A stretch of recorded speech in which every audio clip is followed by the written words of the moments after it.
زمین بھی اپنا پانی اگلتی رہی، اور اس طرح اتنا زیادہ پانی تھا کہ پہاڑوں کی جو چوٹیاں تھیں وہ ڈوب گئی تھیں اس کے اندر۔ آپ اندازہ لگائیں کہ پہاڑ کتنے بلندی ہوتی ہے پہاڑوں کی، اور پہاڑ جو تھے وہ بھی اندر مکمل طور پہ غرق ہو گئے تھے، ڈوب گئے تھے۔ حتیٰ اذا جاء امرنا وفارت التنور، اور سیلاب کے آنے کا جو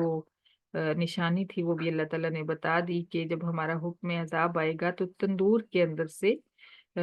پانی جو ہے وہ جوش مارے گا۔ یہ روٹیاں بنانے والا تندور ہوتا ہے نا، اس کے اندر سے پانی ابلے گا، اور تم سمجھ جانا کہ اب زمین جو ہے اپنا پانی اگلنے لگی ہے۔ تو اس وقت تم اے نوح تیاری کر لینا، اور اپنے ساتھ جو ہے اپنے ان لوگوں کو سوار کر لینا جن کی ڈیٹیل آگے آ رہی ہے۔ قُلْ نَحْمِلُ فِيهَا مِنْ كُلٍّ زَوْجَيْنِ اثْنَيْنِ، جب ہمارا حکم عذاب آ گیا اور تندور نے جوش مارا تو ہم نے نوح سے کہا کہ ہر طرح کی جانور جو ہیں، ہر طرح کے پرندے، ہر طرح کی جتنے بھی زمین پہ چلنے والے ہیں اور زندہ مخلوق ہیں، ان سب کے دو دو جوڑے، یعنی ایک نر ایک مادہ جو ہے، ان کو اپنے ساتھ اس کے اندر سوار کر لو۔ ظاہر ہے کہ وہ بہت بڑا جہاز حضرت نوح علیہ السلام نے تیار فرمایا تھا، اور اس کے اندر ان کے لیے پورشنز بنائے تھے، تو ہر طرح کے جانور بھی انہوں نے ساتھ سوار کر لی، کیونکہ وہ جو جوڑے انہوں نے سوار کرنے تھے انہی سے ان کی نسلوں کی بقا تھی، آگے ان سے ہی ان جانوروں کی نسلیں چلنی تھی۔ جو کچھ زمین پہ تھا وہ سب کا سب تباہ و برباد ہونے والا تھا، حتیٰ کہ جانور اور درخت اور کچھ بھی باقی نہیں بچنے والا تھا۔ تو حضرت نوح علیہ السلام نے ہر طرح کے نر اور مادہ جو ہے ان کو، جانوروں کو، پرندوں کو، کیڑوں کو، ہر چیز کو سوار کر لیا جو جو اللہ تعالیٰ نے ان کو حکم دیا۔ وَأَهْلَكَ، اور ہم نے فرمایا کہ تو اپنے گھر والوں کو بھی سوار کر لے۔ إِلَّا مَنْ سَبَقَ عَلَيْهِ الْقَوْلُ، مگر تیرا بیٹا اور اس کی والدہ، ایک بیٹا اور اس کی ماں جو تھی وہ دونوں مشرک تھے،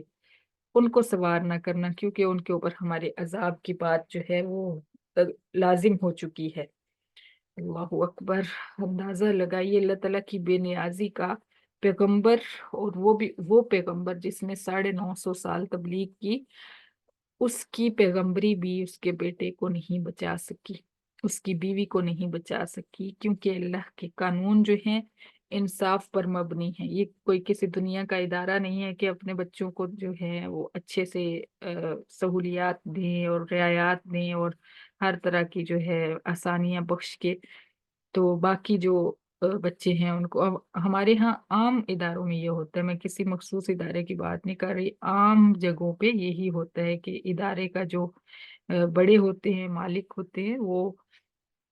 اپنوں کو آگے آگے کرتے ہیں کہ یہ ہمارے اپنے ہیں تو ہم جو ہے ان کو رعایت ملے، ہمارے اپنے بچے ہیں ان کو پوزیشنز ملیں، چاہے بچے اس قابل ہوں یا نہ ہوں۔